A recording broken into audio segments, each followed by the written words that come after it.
అజిమల గాంధారేశ్వర Shiva statue. ఈ statue అయితే ఎంత బాగుంటుందంటే సముద్రం ఒడ్డున చాలా చాలా బాగుంటుంది. మనం జస్ట్ అతని స్టాచ్యూ చూడడానికి అక్కడ ఎంజాయ్ చేయడానికి అయితే ఏమో ఎక్స్పెక్టేషన్ చేసి అయితే ఏం వెళ్ళకుండా ఆ స్టాచ్యూని చూడడానికి మాత్రం చాలా అయితే వ్యూ బాగుంది. నెక్స్ట్ అక్కడ కొన్ని పిక్చర్స్ అయితే తీసుకున్నాము.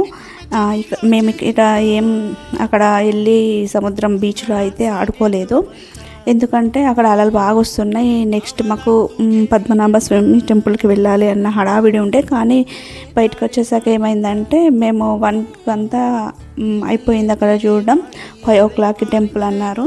మామూలుగా కొన్ని ప్లేసెస్లో 3కి అలా ఉందన్నమాట. 3కి అయితే మళ్ళీ ట్రావెల్ చేయాలి కదా అన్న టెన్షన్లో మేము బయటకు వచ్చేసాం. కానీ ఈవినింగ్ 5కి అని చెప్పారు.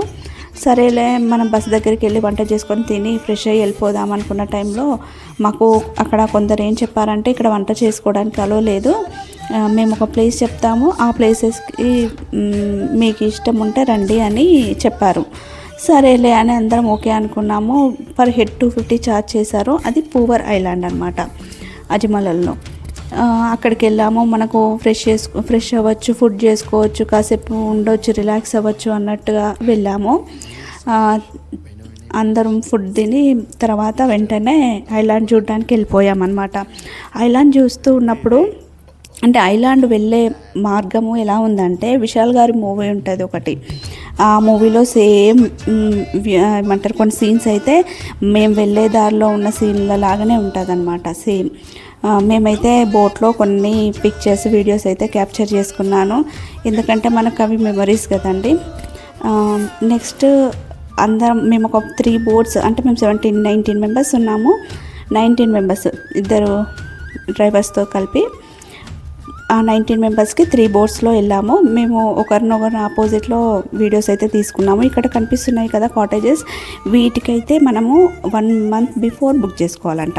ఇన్ కేస్ అక్కడ స్టే చేయాలి, అక్కడ వ్యూ ఎంజాయ్ చేయాలన్నప్పుడు అయితే మాత్రం 1 month బిఫోర్ మనం బుక్ చేసుకొని రావాలంట.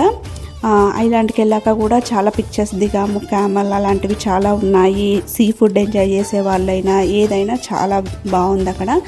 అసలు మనం వెళ్తూ ఉన్నప్పుడు కొన్ని కాటేజెస్ లేకపోతే కొన్ని హోటల్స్ మనం ఆ మార్గ మధ్యంలోనే చాలా ఉంటాయన్నమాట. కొబ్బరి బొండాలు కూడా బోట్లలో పెట్టుకుని అమ్ముకుంటున్నారండి. అసలు వాళ్ళ ఐడియా చూడండి. అసలు కొబ్బరి చెట్లు, కేరళ అంటేనే కొబ్బరి చెట్లు, వాటర్, అసలు ఆ సీనరీలే ఎంత బాగుంటాయి కదా. అదైతే మేము చాలా ఎంజాయ్ చేసాము. నెక్స్ట్ పద్మనాభ స్వామి టెంపుల్కి వెళ్ళాము. పద్మనాభ స్వామి టెంపుల్లో అయితే మేము ఏం పిక్చర్స్ తీసుకోలేదు, కొన్ని దొంగచాటుగా తీసుకున్న పిక్చర్సే ఇవి. కానీ మామూలుగా మనం ఎంతో ఎక్స్పెక్ట్ చేసి వెళ్తాం, కానీ స్వామివారు అయితే బాగా అయితే ఇట్లా కనిపించారు. చాలా పెద్దగా ఉన్నారు కానీ లైట్స్ లేవు, ఓన్లీ దీపాల వెలుగులోనే స్వామివారిని మేము చూసాము. కానీ ఎందుకో ఇంట్లో ప్రశాంతంగా కన్నుల నిండగా చూసినట్టయితే అనిపించలేదు మాకు. నెక్స్ట్ గురువాయూర్ వెళ్ళాము, కృష్ణుని టెంపుల్.